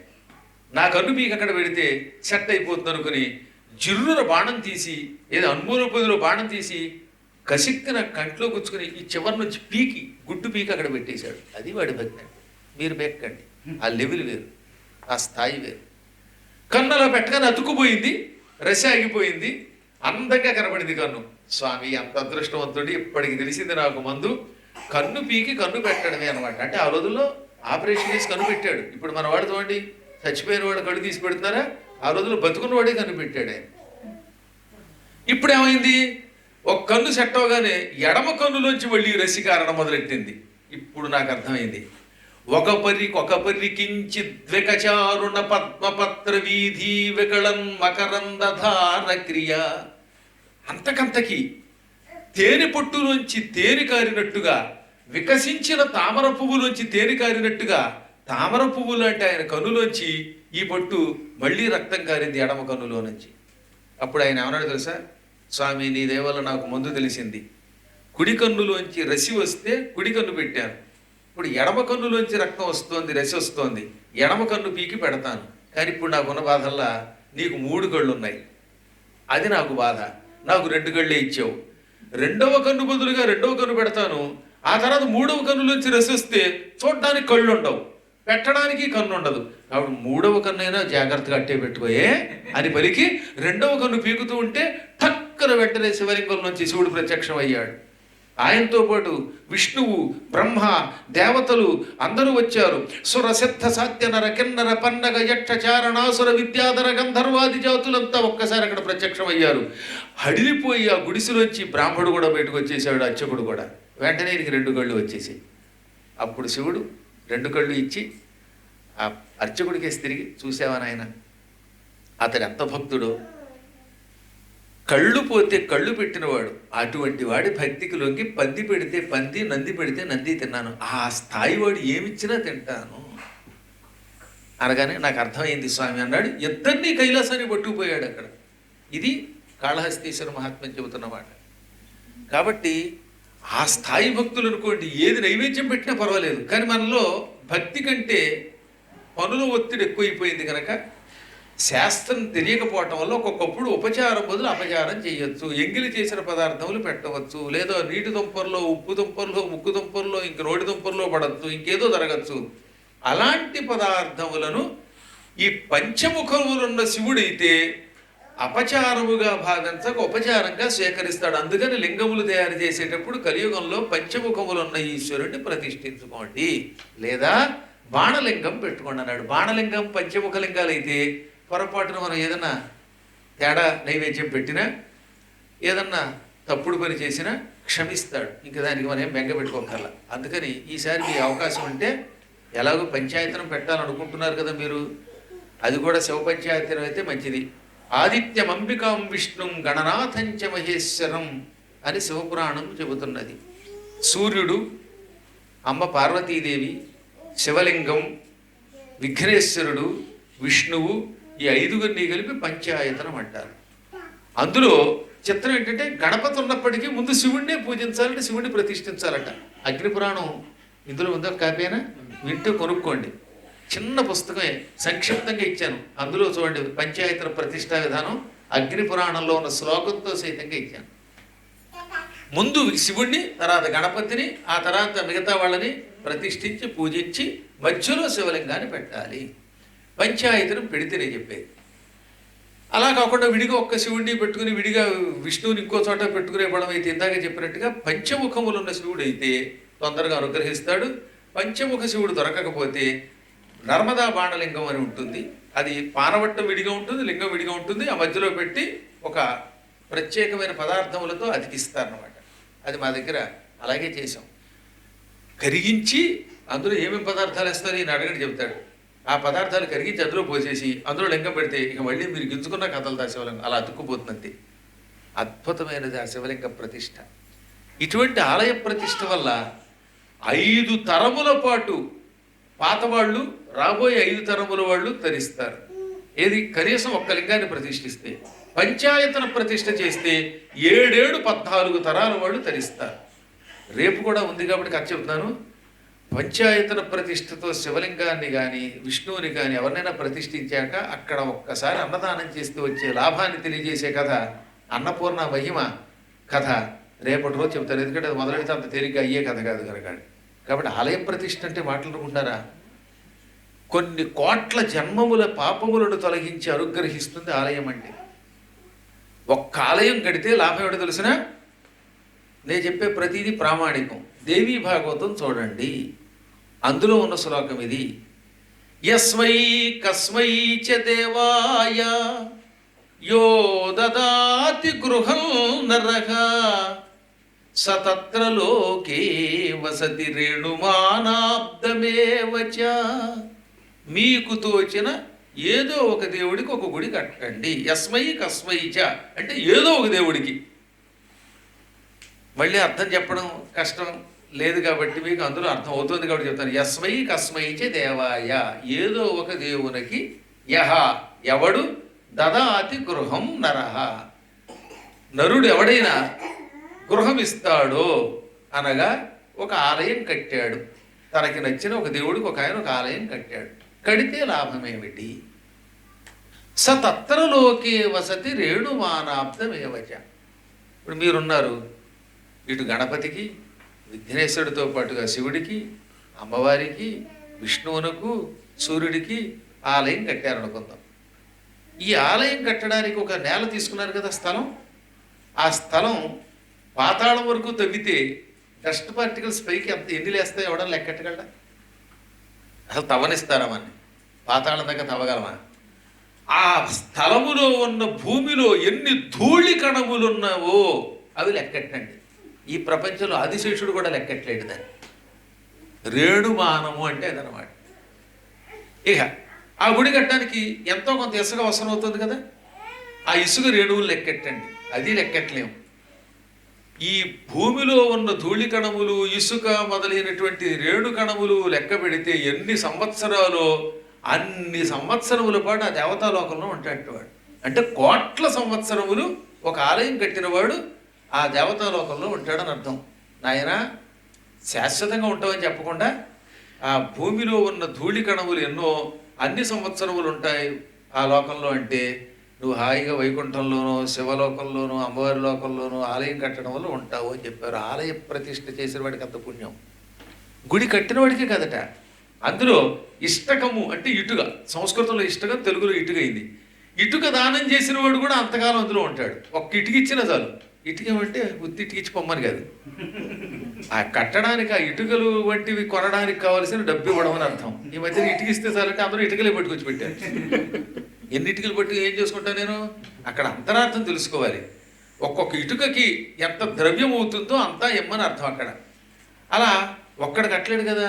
కలియుగంలో ఒక వ్యక్తి కట్టడం కష్టం, ఒకటి శక్తి ఉన్నా కట్టకూడదు. అందుకే కలవు సంఘే శక్తి. కలియుగంలో సంఘములో ఏకీకృతం అవ్వడంలో శక్తి ఉన్నది, ఒక గ్రూపుగా ఏర్పడడంలో శక్తి ఉంటుంది. అందువల్ల నిజంగా కూడా ఇప్పుడు మన సునీల్ గారు ఒక్కరే కట్టగలరు అనుకుందాం దేవుడి దేవల్ల, అయినా ఆయన కట్టకూడదట, అందరి దగ్గరికి వెళ్ళాలట. అలాగే అరవిందుడు తన పూర్వజన సుకృతం వల్ల ఏ ముహూర్తంలోనో సౌందర్య భారీగా రావడంలో కోటీశ్వరుడు అయిపోయాడు అనుకుందాం. కొన్ని కోట్లు యూరోలు వచ్చేసాయి, అయినా అన్నీ తను ఒక్కడే ఖర్చు పెట్టకూడదట. అందులో కొంత మాత్రమే డొనేషన్ ఇచ్చి మిగతా వాళ్ళందరి దగ్గర కలెక్ట్ చేసి కట్టాలి. ఎక్కువ మిగిలిపోతే నాకు ఇచ్చినే పట్టుకుపోతాను, నేనేమో అభ్యంతరం పెట్టాను అనుకోండి. శివుడి దగ్గర మాత్రం అందరి దగ్గర కలెక్ట్ చేయాలన్నారు. ఇలా అందరినీ అందులో భాగస్వాములు చేసి ఆలయం కడితే వీళ్ళందరికీ ఇదే ఫలితం వస్తుంది. ₹1 ఇచ్చిన వాడి దగ్గర నుంచి కోట్లు ఇచ్చిన వాడి వరకు ఫలితం ఉంటుంది. కానీ శక్తి ఉండి మోసం చేస్తే ఫలితం రాదు. ₹1 ఇచ్చిన వాడికి అదే ఫలితంట, €1,00,000 ఇచ్చిన వాడికి అదేట అనుకుని ఇవ్వగలిగిన వాడు ఇవ్వకపోతే శక్తి వల్ల ఇవ్వకపోవటం వల్ల ఫలితం నాశనం అవుతుంది. మోసం చేయకూడదు. ఓ రాజుగారు ఉండేవారు. ఆయన సింహాసనం మీద కూర్చున్న దగ్గర నుంచి ప్రతిదినము సాయి మనోజ్ గారిని, పవన్ శర్మ గారిని ఇలాంటి వాళ్ళని పిలిచి తోటకూర కట్టలు అలిగించి పంపేవాట. రోజు తోటకూరే, ఇంకేమి ఇచ్చేవాడు కాదు. వాళ్ళంతా తెల్లబోయేవారు. రాజుగారు ఇంత ఐశ్వర్యవంతుడు డబ్బున్నవాడు అయ్యండి, తోటకూర కట్టలు ఇస్తాడేంట్రా కర్మ, పూట పూట తోటకూర ఏం తింటామని చెప్పండి, ఏదన్నా మార్పు ఉండాలి కదా అనుకుని రాజుగారి దగ్గర ఏమనలేక తోటకూర పట్టుకెళ్ళేవారు. ఇంట్లో వాళ్ళు భార్యలు తిట్టేవారు, రోజు తోటకూర చేస్తున్నావు, తోటకూర పులుసు తెల్లకి చూస్తున్నావు అనేవారు. ఏం చేస్తావు రాజుగారు ఇదే ఇస్తున్నారు అన్నారు వాళ్ళు. ఒక రోజున ఒక సన్యాసి వచ్చాడు రాజుగారి దగ్గరికి. మహారాజా, పూర్వం తోటకూరకి నువ్వు రాజు అయ్యావు, ఇప్పుడు తోటకూర ఇస్తే మళ్ళీ తోటకూర అమ్ముకుంటావు అన్నట్ట. రాజుగారికి మతిపోయింది. అయ్య బాబు మీకెలా తెలుసు అంటే, నాకు తెలుసు ఇప్పుడు చెబుతున్నాను చూడండి అని అందరూ వింటూ ఉండగా, ఈ రాజుగారికి పూర్వజన్మ రహస్యం తెలుసు, అందుకే తోటకూర దానం చేస్తున్నాడు. ఆ పూర్వజన్మ రహస్యం నాకు కూడా తెలుసు, చెబుతున్నా వినండి. ఈ రాజుగారు, ఈ జన్మలో రాజుగారు ఎంతో పూర్వజన్మలో కటిక దరిద్రుట్ట, ముష్టెత్తుకునే ఒక ముష్టాడు. ఓ రోజున ఆయన పురాణానికి వెళ్ళాడు. ఆ పురాణంలో దానం చేస్తేనే పాపం పోతుంది, దారిద్ర్యం పోతుంది అని పౌరాణికుడు చెప్పాడు. దానం వల్ల మాత్రమే పాపాలు పోతాయి. అదాన దోషేణ భవే దరిద్రః, దరిద్ర దోషేణ కరోతి పాపం, పాపాదవశ్యం నరకం ప్రయాతి, పునర్దరిద్ర పునరేవ పాపి. ఎవ్వరికి ఏనాడు దానం చెయ్యకపోతే దానం చెయ్యని పాపాత్ముడు వచ్చే జన్మలో దరిద్రుడై పుడతాడు. ఈ జన్మలో దారిద్ర్యం వచ్చిందంటే పూర్వజన్మలో ఎవరికి దానం చెయ్యలేదు. ఇప్పుడు దారిద్ర్యం వల్ల ఏం చేస్తాడు వీడు? బతకడానికి పాపాలు చేస్తాడు, దొంగతనాలు, చీట్ ఫండ్లు ఇవన్నీ పెడతాడు. అందరిని ఎత్తిన చెంగేసి మళ్ళీ మోసం చేసి డబ్బు సంపాదించి బ్రతకడానికి కావలసిన పాపాలన్నీ చేస్తాడు. ఈ పాపం వల్ల మళ్ళీ చచ్చి నరకానికి పోతాడు. నరకంలో శిక్షలు అనిపించాక పునర్దరిద్ర, మళ్ళీ దరిద్రుడవుతాడు, పునరేవ పాపి, మళ్ళీ పాపాత్ముడవుతాడు. అందువల్ల ఎంతో కొంత దానం చేస్తేనే పుణ్యం వస్తుంది, దారిద్ర్యం తొలగుతుంది అని ఒక పౌరాణికుడు చెబితే ఆ ముష్టాడు విన్నట్ట. వాడి దగ్గర దానం చేయడానికి ఏమీ లేదు. ఆ పూట వీడు అదృష్టం బాగుండి ఎవరో 2 తోటకూర కట్టలు దానం చేశారు వీడికి. నా దగ్గర ఇది ఉంది కదా అని ఆ తోటకూర కట్టలు ఏం చేశాడు, ఇలాంటి ఓ పండితుడికి దానం చేశాడు. ఆ పుణ్యం వల్ల వీడికి చచ్చిపోయేటప్పుడు పూర్వజన్మ జ్ఞానం ఉన్నది. మళ్ళీ రాజుగారి కడుపున పుట్టాడు. కటిక దారిద్ర్యంలో పేదవాడిగా ఉన్నప్పుడు 2 తోటకూర కట్టలు తనకు దొరికితే అవి వండుకు తినక ఆఖరికి మాడిపోతూ కూడా దానం చేశాడు కదా. ఆ పుణ్యం వల్ల రాజుగారింట్లో కొడుకుగా పుట్టాడు. ఇతనికి పూర్వజన్మ జ్ఞానం ఉందన్నమాట. ఆహా, ముష్టెత్తుకునేవాడిని 2 తోటకూర కట్టలు దానం చేయటం వల్ల రాజునయ్యాను కాబట్టి తోటకూర కట్టలు దానం చేస్తే పుణ్యం అనుకున్నాడు, వినిపించాడు. అందుకని రాజు అయ్యాక ఏం చేస్తున్నాడు అనమాట, వచ్చిన వాళ్ళందరికీ తోటకూర తోటకూర. ఆ మధ్యన మా ఇంట్లో పీఠంలో ఉండగా తోటకూర తోటకూర అంటే ఏ తోటకూర అమ్మంటా ఉన్నాడు ఆయన. తోటకూర అమ్మడానికి వచ్చింది ఎప్పులది. అలాగా ఆ తోటకూరే దానం చేస్తున్నాడు. ఇది రాజుగారికి తెలుసు, నాకు తెలుసు, యోగశక్తితో కనిపెట్టాను అని అందరికీ ప్రజలకి చెప్పి, రాజా ఇప్పుడు విషయం చెబుతాను విను, దారిద్ర్యంలో నీ దగ్గర లేనప్పుడు తోటకూర దానం చేయటం వల్ల ఆ పుణ్యం వల్ల రాజు అయి పుట్టావు. ఇప్పుడేమో నవరత్నాలు, బంగారపు కాసులు ఇన్నుండగా మళ్ళీ తోటకూర దానం చేస్తే వచ్చే జన్మలో తోటకూరే అమ్ముకుంటావు. డబ్బు ఉన్నప్పుడు, శక్తి ఉన్నప్పుడు దానం చేయకపోతే పాపం అండి అది. అందువల్ల ఎవరి శక్తిని బట్టి వాళ్ళు దానం చేయాలి. ఇప్పుడు ఆవిడ దగ్గర 1000 దానం చేసే శక్తి ఉంటే 10 రహస్యంగా పెట్టేస్తే వాడి పాపం. 10 చేసే ఆవిడ ఒకటే చేస్తే పాపం.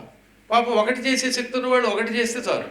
తమ తమ శక్తిని అనుసరించి చెయ్యాలి. శక్తికి మించి చెయ్యకూడదు. అలాగని శక్తి ఉండి చేయకపోతే పాపము అనగా అప్పుడు రాజుగారికి కళ్ళు తెరుచుకుని ఆ రోజు నుంచి స్టాప్ తోటకూర అన్నాడు. ఆ తర్వాత బంగారం మొదలైన దానం చేయటం మొదలెట్టాడు. కాబట్టి ఈ గుడులు కడుతున్నప్పుడు ₹1 ఇచ్చిన వాడికి పుణ్యం ఉంది, 1,00,000 ఇచ్చిన వాడికి పుణ్యం ఉంది అన్నాం కదా అని. మన దగ్గర 1,00,000 ఇచ్చే కెపాసిటీ ఉన్నవాడు €1 ఇస్తే నెక్స్ట్ జన్మలో యూరాలజిస్ట్ దగ్గరికి పరిగెత్తాలి. అందరూ జాగ్రత్తగా ఆచితూచి తమ తమ శక్తిని బట్టి దానం చేయాలి. మన పురాణాలు ఉపనిషత్తులు మార్కండేయ పురాణంలో ధర్మ కౌశికుడి యొక్క చరిత్ర ఉంటుంది కదా. సతీ సుమతి కథ ఉంది ఇందులో మార్కండేయ పురాణంలో. అందులో సుమతి అమంది, దానము ధర్మమే నీకు పుణ్యము. నిరంతరం వేదములు చదవడం వల్ల వచ్చే పుణ్యం, నిరంతరం ఎన్నో యజ్ఞములు చేయడం వల్ల వచ్చే పుణ్యం, అడవికెళ్ళి ముక్కు మూసుకుని తపస్సు చేయడం వల్ల వచ్చే పుణ్యం ఇంట్లో ఉండి కూడా దానం చేస్తే పొందొచ్చు అంటుంది. అది శ్లోకం అయితే దాని సముద్రాల వారు అనుకుంటారు. మంచి పాట రూపంలో రాశారు. సతీ సుమతి సినిమాలో కూడా పెట్టారు దాన్ని. సుశీల అద్భుతంగా పాడింది. మహానుభావుడని బాగా రాశాడు. చదువుకున్న పండితులు అయితే అలా రాస్తారు. ఇప్పుడు పాటలు వింటే చెంబు నీళ్ళలో దూకి చచ్చిపోవాలనిపిస్తుంది. ఆ రోజుల్లో అద్భుతమైన కవిత్వం అది. దానం ధర్మమే వేదాల నీతి సారం, నిదానం నీ ధర్మం నిరుపేదల జీవాధారం. దానం ధర్మమే వేదాల నీతి సారం. జపమాచరిల్చే జడధారి కన్నా దానాలు చేసే సంసారి మిన్నా. జపమాచరిల్చే జడధారి కన్నా దానాలు చేసే సంసారి మిన్నా. నిరతాన్నదానమే నీ పెన్నిధానం, నిదానం నీ ధర్మం నిరుపేదల జీవాధారం. దానం ధర్మమే వేదాల నీతి సారం. మహారాజులైనా మహీవీడు వేళ కొనిపోయినారా తమ వెంట సిరుల. మహారాజులైనా మహీవీడు వేళ కొనిపోయినారా తమ వెంట సిరుల. నెరదాత పేరే నిలచేది ధరణి, నిదానం నీ ధర్మం నిరుపేదల జీవాధారం. దానం ధర్మమే వేదాల నీతి సారం. నిరంతరం జపం చేసే జటాజోటాలు ధరించిన సన్యాసి కంటే గృహస్థాశ్రమంలో ఉంటూ ఎంతో కొంత దానం చేసిన సంసారే గొప్పవాడు. నీ అన్నదానమే నీ పెన్నిధానము. గొప్ప గొప్ప మహారాజులు ఎంతోమంది ఈ భూమండలాన్ని పరిపాలించారు. ఈ పరిపాలించిన రాజులు ఈ మహిని విడిచిపెట్టి చచ్చిపోయి పైకి వెళ్ళేటప్పుడు తమతో పాటు ₹1 పట్టుకెళ్ళారా? రాజ్యం పట్టుకెళ్ళగలిగారా? కట్టుకున్న బట్టలు శరీరం కూడా రాలేదు. కేవలం చేసిన పుణ్యమే వచ్చింది. అందువల్ల భూమి మీద దానం చేసిన వాడి పేరు నిలబడుతుంది. అందున ఆలయాల నిర్మాణానికి ఇచ్చినటువంటి వాడున్నాడే వాడు శాశ్వతంగా ఈ భూమి ఉన్నంత కాలము ఆయా లోకాల్లో సుఖంగా ఉంటాడన్నారు. అంత గొప్ప పుణ్యం అంటే ఆలయ నిర్మాణం అంటే. ఎవడ పడితే వాడి మధ్యన ఓ గుళ్ళు కట్టాలా, పాత గుళ్ళు చాలు అంటారే, ఇది ఉట్టి అబద్ధం. పేటకి వీధికి ఒక మందిరం నిర్మాణం చేసి తీరవలసింది. జీర్ణోద్ధరణ చాలా గొప్పది. వాడైన ఆలయాలను ఉద్ధరించడం ఎంత గొప్పదో, కొత్తది కట్టడం కూడా అటువంటిది. మనమేమో కట్టకుండా ఊరుకుంటే వాడు ఇంటింటిని ఓ చర్చిగా చేసి పారేస్తున్నాడు. లేకపోతే టపా టోపీ పెట్టుకుని బాదుకుని అరుస్తూ మసీదులు చేస్తున్నారు. మనమేమో ఓ ₹10 రసీదు పుచ్చుకోవడానికి ఏడుస్తున్నాం. అందువల్ల తప్పనిసరిగా కలియుగంలో ఆలయ నిర్మాణం చేయవలసిందే. ఇందాక చెప్పినట్టుగా ఆయా ప్రతిష్టల వల్ల వచ్చే లాభాలు ఎన్నో శుభాలని ప్రసాదిస్తాయి. పరమాత్మునికి 5 అంటే 5 పూజలు బాగా ఇష్టమట. షోడశోపచారాలు చేయలేకపోయినా పంచపూజలు చేస్తే ఇంకా సంతోషిస్తాడు. ఆ పంచపూజల్లో మొదటిది ధూపం, తర్వాత గంధం, దీపం, నైవేద్యం, పుష్పం. ముందు వాటికి 5 బీజములు కూడా ఉన్నాయి. ఓం లం ఇది బీజం. ఈ చిటికెన వేలు తీయండి, 2 చేతులు ఒకేసారి తీయండి, ఈ బొటన వేలు మధ్యలో పెట్టండి. దీనికి గంధముద్ర అని పేరు. గంధము అరగదీసి పరమాత్మకి వెయ్యలేనివాడు ఈ ముద్ర చూపిస్తే గంధం ఇచ్చినట్టే. ఇది మానసిక పూజ. ఓం లం పృథివ్యాత్మనే గంధం సమర్పయామి.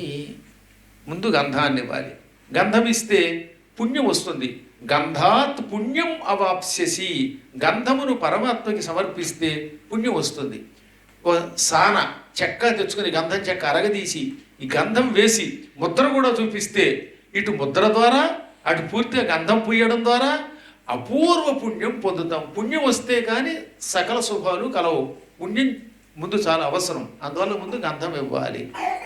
అందుకే భగవద్గీతలో పుణ్యో గంధ అన్నాడు. ఇక రెండవది ఈ చూపుడు వేలుని బొట్టన వేలు మధ్యలో పెట్టాలి. ఇది పుష్పముద్ర. దీనికి బీజం హం. ఓం హం ఆకాశతత్వాత్మనే పుష్పం సమర్పయామి అని ముద్ర చూపి ఒక పుష్పం వేయండి. ఆ తర్వాతది ఓం యం. ఈ బొటన వేలు చూపుడు వేలు మధ్యలో ఇలా పెట్టాలి. ఇది ధూపముద్ర, ధూపం ఇవ్వడానికి ముద్ర. ఓం యం వాయుతత్వాత్మనే ధూపమాఘ్రాపయామి. ఆ తర్వాత మధ్యవేలుకి తీసుకురండి బొటన వేలు. ఓం రం తేజస్తత్వాత్మనే దీపం పరికల్పయామి. ఇది దీపముద్ర. ఇక ఇది నైవేద్యం. ఈ ఉంగరం వేలు దగ్గరికి బొటన వేలు తీసుకురావాలి. ఓం వం అమృత తత్వాత్మనే అమృత నైవేద్యం సమర్పయామి. ఇది పంచపూజలంటే. ఇక్కడి నుంచి మొదలుపెట్టి వరసగా ఇస్తున్నాం అన్నమాట. గంధము, ఆ తర్వాత పుష్పము, ధూపము, దీపము, నైవేద్యం. ఇందులో గంధం పుణ్యం ఇస్తుంది, పుష్పం జ్ఞానాన్ని ఇస్తుంది. పిల్లలకి చదువు రాకపోతే పుష్పముద్ర ఇచ్చి పువ్వులతో పరమాత్మని పూజిస్తే పిల్లలు మంచి చదువుకున్న వాళ్ళు అవుతారు. ధూపం ధూపాత్ ఐశ్వర్యం, ధూపం వల్ల ఐశ్వర్యం లభిస్తుంది. దీపం జ్ఞానం ఇస్తుంది. అమృత నైవేద్యం శరీరాన్ని ఆరోగ్యంగా ఉంచి వేళకెంత భోజనం ఇస్తుంది ఎక్కడున్నా సరే. ఈ 5 అయ్యాక సర్వోపచారములను సమర్పించే ఒక ముద్ర ఉన్నది. ఇలా 2 చేతులు జోడించి వక్షస్థలానికి తగిలించాడు. ఇది సర్వోపచారం అంటే. ఓం సం దానికి బీజం. సర్వోపచార పూజ పరికల్పయామి అనగా అన్ని ఉపచారములు షోడశోపచారములు ఇచ్చిన పుణ్యం వస్తుంది. ఇది మానసిక పూజలో అద్భుతమైనటువంటి విధానం. నిజం చెప్పాలంటే భౌతిక పూజ ఎంత గొప్పదో మానసిక పూజ ఇంకా గొప్పదండోయ్. ఒక్కొక్కప్పుడు నీళ్లు దొరకవు, అభిషేకం కుదరదు, ధూపం దీపం కుదరదు. అప్పుడు ఈ ముద్రల ద్వారా అర్చన చేసేవారు. అందుకేగా శివమానస పూజ పెట్టాడు శంకరాచార్యులు వారు. శంకరాచార్యులు వారు శివమానస పూజ ఉన్నారు. రత్నై కల్పితమాసనం హిమజలై సానంచ దివ్యాంబరం నానారత్న విభూషితం మృగమదామోదాంకితం చందనం జాతీ చంపక బిల్వపత్రరచితం పుష్పంచ ధూపం తథా దీపం దేవదయానిధే పశుపతే హృత్కల్పితం గృహ్యతాం.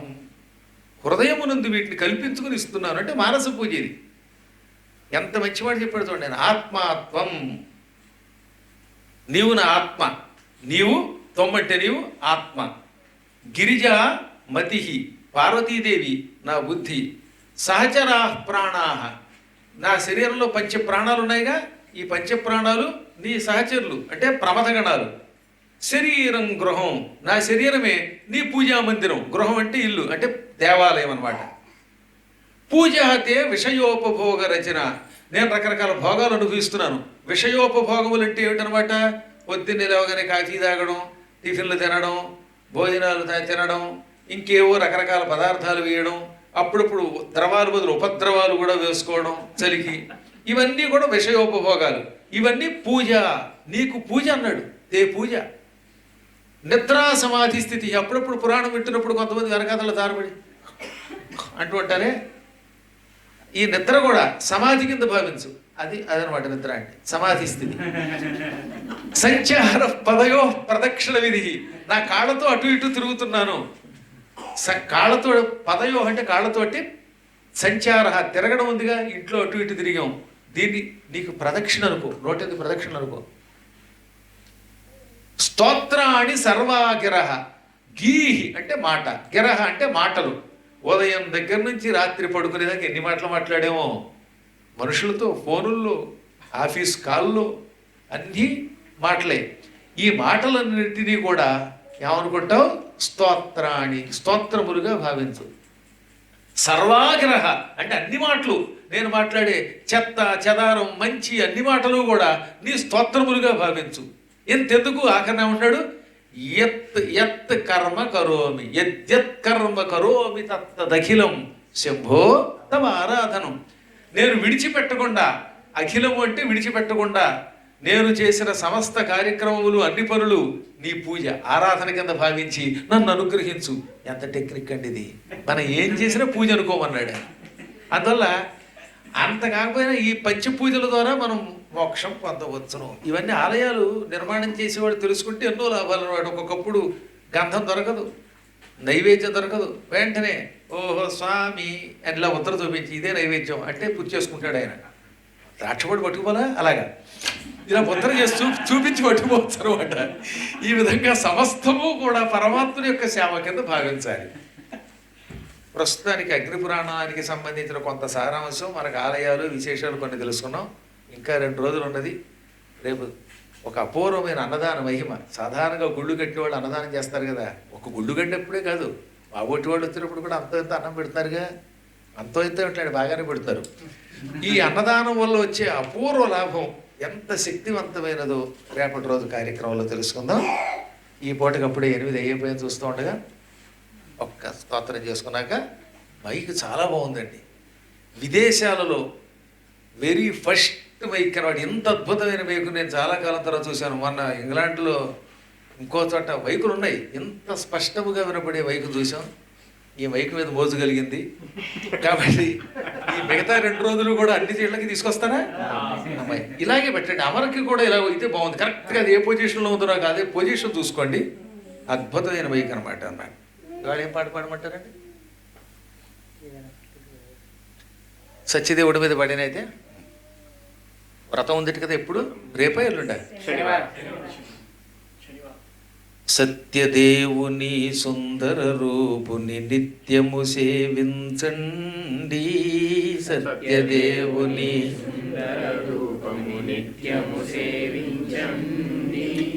నరులు తరించే సులభోపాయము నారాయణ వ్రతమండి.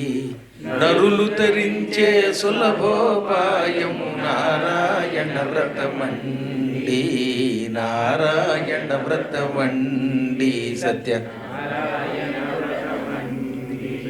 సత్యదేవుని సుందర రూపుని నిత్యము సేవించండి.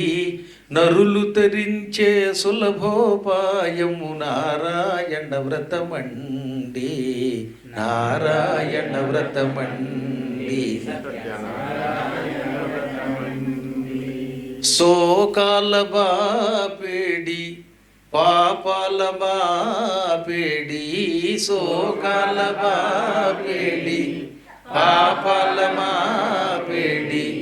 లోకాన భోగాలు వసగేది ఏది? నారాయణ వ్రతమే. సత్యనారాయణ వ్రతమే.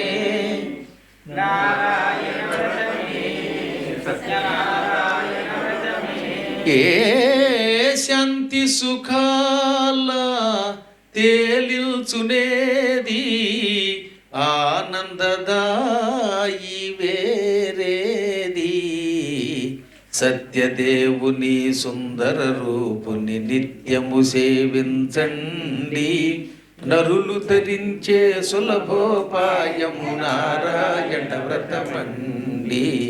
నారాయణ వ్రతమండి. సత్యనారాయణ వ్రతమండి.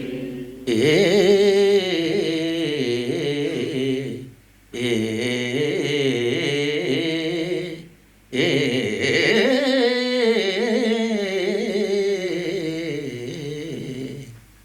సంసార వారాసి దాటించునావా సంసార వారాసి దాటించునావా శ్రీనాథు పాదాల చూపించు త్రోవా నారాయణ వ్రతమే సత్యనారాయణ వ్రతమే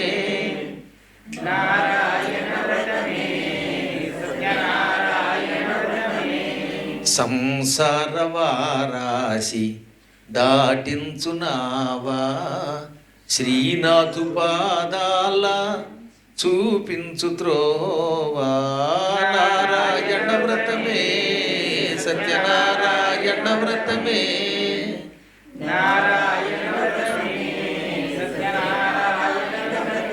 ఏ రాజుకైనా నిరుపేదకైనా తరించు భాగ్యమిదేనండి